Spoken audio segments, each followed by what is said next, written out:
Perangkap Thucydides dan pengaruhnya terhadap Indonesia. Nama saya Ricky Suwarno, berdiri di atas pundak dua superpower Amerika Serikat China melihat masa depan Indonesia. Thucydides, kata yang sering menjadi topik pembahasan di kalangan dunia dalam satu dekade ini. Apalagi latihan militer skala besar yang menargetkan China oleh Amerika Serikat beserta adik-adiknya seperti Jepang, Inggris, Australia, India, dan Jerman di Laut Cina Selatan beberapa hari ini.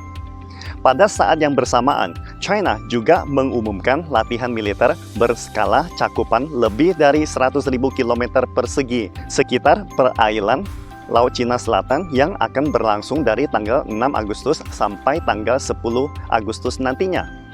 Para pengamat menilai Tentara Pembebasan Rakyat China atau PLA ini khusus melakukan latihan rudal balistik anti kapal pembunuh kapal induk secara langsung. Thucydides memiliki arti ketika suatu kekuatan baru atau emerging power bangkit dan hegemoni kekuatan lama merasa terancam dominannya, di mana pada akhirnya mungkin terjadi peperangan. Fenomena ini pertama kali dilontarkan oleh sejarawan Yunani kuno bernama Thucydides. Kebangkitan Athena, Yunani sebagai emerging power di awal abad ke-5 membuat ketakutan Sparta sebagai kekuatan lama sehingga terjadi peperangan yang hampir membumi hanguskan kebudayaan Yunani kuno. Menurut Graham Allison, seorang peneliti Amerika Serikat, sejak akhir abad ke-15 telah tercatat sebanyak 16 kasus dengan keadaan serupa. 12 diantaranya berakhir dengan peperangan besar. Dalam sejarah, kebangkitan Inggris harus berperang dengan hegemoni lama Spanyol, atau kebangkitan Prancis harus berhadapan dengan Inggris, ataupun kekuatan baru seperti Jerman dan Jepang di abad ke-20 harus berhadapan dengan Inggris dan sekutu Amerika Serikat, ataupun kebangkitan Rusia dengan Perang Dingin melawan Amerika Serikat, ataupun saat ini kebangkitan China yang membuat Amerika Serikat terasa terancam. Apakah perang antara dua superpower ini tidak bisa dihindari? Namun, ada juga sejarah yang tidak berakhir dengan perang, yaitu Inggris dan Amerika. Apakah karena mereka berdua memiliki bahasa yang sama? Ataukah karena keturunan Anglo-Saxon? Atau sistem politik yang sangat mirip dengan budaya garis yang sama? Baru bisa terjadi penyerahan secara damai. Pada akhir abad ke-19, perekonomian Inggris mengalami kemunduran, sehingga Amerika Serikat menggantikan Inggris menjadi ekonomi dunia nomor 1 pada tahun 1890. Di belakang Inggris, Jerman lagi mengejar. Akibatnya juga menimbulkan kegelisahan Inggris. Inggris adalah negara lautan, di mana kekuatan angkatan lautnya mulai melemah. Sedangkan Prancis, Jerman, Italia, dan Uni Soviet lagi membangun kapal perang besar-besaran. Sampai akhirnya Inggris kelabakan sambil mengusulkan dua permintaan. Kekuatan angkatan laut Inggris tidak boleh lebih lemah dibanding kekuatan angkatan laut manapun digabungkan. Setidaknya harus setara dengan angkatan laut kedua atau ketiga. Walaupun kekuatan Inggris tidak lagi berpengaruh, tetapi unta yang kurus kerempeng ini masih jauh lebih besar dari kuda. Karena Inggris masih hegemoni dunia di saat itu, dia tidak akan mudah menyerahkan kekuasaannya sehingga Inggris berperang dunia 2 kali melawan Jerman. Lalu, mengapa tidak berperang dengan Amerika Serikat? Dan bisa diserahkan ke Amerika Serikat dengan damai. Sebagai hegemoni di abad ke-20, Amerika Serikat mempunyai sekutu Eropa Barat atau Jepang. Tetapi Inggris agak berbeda. Mereka berpegangan isolasi yang mulia, tidak mau dekat dengan siapapun atau negara manapun. Mereka lebih suka sendirian sebagai bos. Jadi setiap negara yang sedang bangkit pasti akan menjadi tantangannya. Jadi kebangkitan Amerika Serikat dan Jerman telah menjadi ancamannya. Inggris harus membuat pilihan, sehingga membuat Amerika Serikat mengambil keuntungan. Ancaman Amerika Serikat kepada Inggris cuma wilayah perbatasan, seperti benua Amerika, dan daerah ini bukan kepentingan utamanya. Alasan kedua, Amerika Serikat memegang seorang sandera, yaitu Kanada. Karena Kanada termasuk daerah koloni Inggris, namun kekuatan Kanada terlalu lemah dan terletak di perbatasan Amerika Serikat. Kanada memiliki sejarah panjang dengan Amerika Serikat sebagai negara tetangga. Jadi, kalau terjadi pertikaian antara Inggris dan Amerika, dan walaupun Amerika tidak sekuat Inggris, tetapi Amerika bisa dengan mudah menaklukkan Kanada. Sedangkan Inggris tidak bersedia kehilangan Kanada. Kanada adalah sandera yang sangat diperlukan untuk menjaga hubungan baik Amerika Serikat dengan kerajaan Inggris. Menurut George Kennan, ilmuwan politik yang terkenal sebagai perancang Perang Dingin, sektor industri Amerika Serikat menyalip Inggris pada tahun 1890. Menteri Angkatan Laut Inggris bernama Selban pernah berkata, jika mungkin dihindari, Inggris tidak akan pernah berperang dengan Amerika Serikat. Tetapi, warga Inggris belum sepenuhnya memahami hal ini. Lagi pula, sumber daya keuangan Amerika Serikat sangatlah kuat. Jika Amerika Serikat memilih untuk memperluas angkatan lautnya, mereka pasti akan membangun armada sebesar Inggris dan kemudian menyalip Inggris. Dan begitulah kemungkinan yang akan terjadi antara China dengan Amerika Serikat saat ini. Mungkin jarang orang mengetahui pernah ada dua peperangan antara Inggris dan Amerika.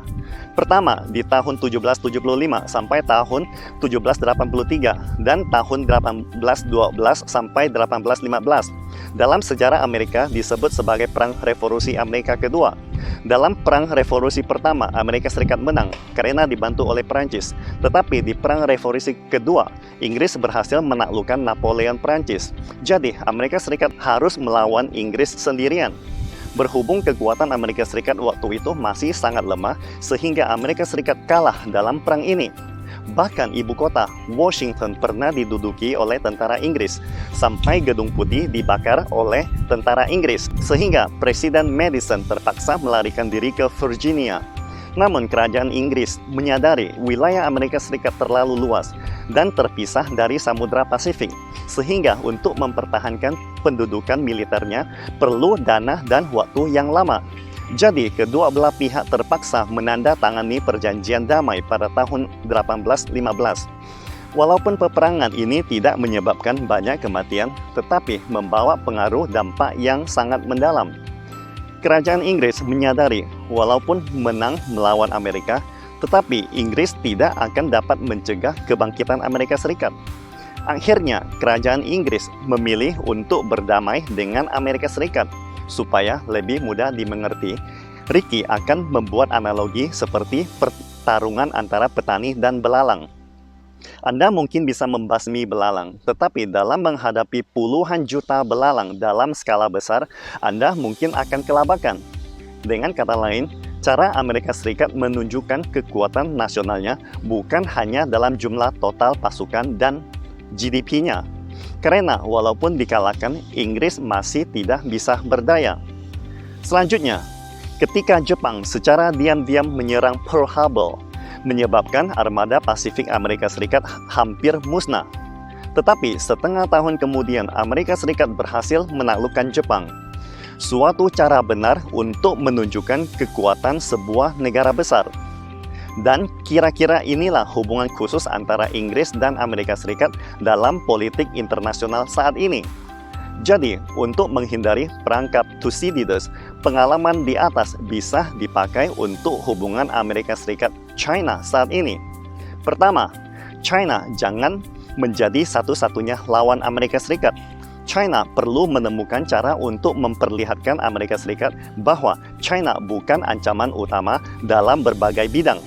Sebaliknya, Amerika Serikat juga harus memilih dan melihat alternatif lain. Kedua, harus mengepal kuat semua kartu yang bisa dipegang. Ketiga, hal yang paling penting adalah jangan berperang, tetapi dapat menunjukkan alternatif lain. Yakni, seandainya Amerika Serikat bisa menang melawan China, tetapi Amerika Serikat tidak dapat mencegah kebangkitan China, seperti dulunya Inggris tidak bisa mencegah kebangkitan Amerika Serikat sendiri. Paman Sam perlu mengetahui, seperti kutipan kata dinasti Han, barang siapa yang berani membuli China, China akan mengejar dan membasminya sampai ke akarnya. Inilah pengalaman kebangkitan Amerika Serikat 100 tahun yang lalu, yang bisa dipelajari Amerika Serikat dan China untuk menghindari perangkap Thucydides. Dari sisi Indonesia, Percepatan infrastruktur dan SDM yang diimplementasikan oleh Bapak Presiden Jokowi saat ini merupakan suatu kebijakan yang sangat tepat. Karena hal inilah yang dilakukan pemerintah China dalam 40 tahun terakhir ini. Presiden Jokowi bergerak sangat cepat, tidak lain agar perekonomian Indonesia menjadi semakin baik, sehingga rakyat bisa hidup kaya dan makmur. Pembangunan infrastruktur menjadi syarat mutlak untuk menggenjot perekonomian Indonesia ke tingkat yang lebih tinggi, serta memperoleh bargaining power yang lebih kuat. Karena dalam persaingan global, tidak ada keadilan buat negara lemah. Negara lemah tidak ada hak diplomatik. Mereka cuma menerima dan mengikuti tatanan dunia yang ada saat ini. Pastikan Anda subscribe dan share akun ini untuk senantiasa mendapatkan info terbaru tentang teknologi terkini AI berkaitan. Salam Indonesia Maju!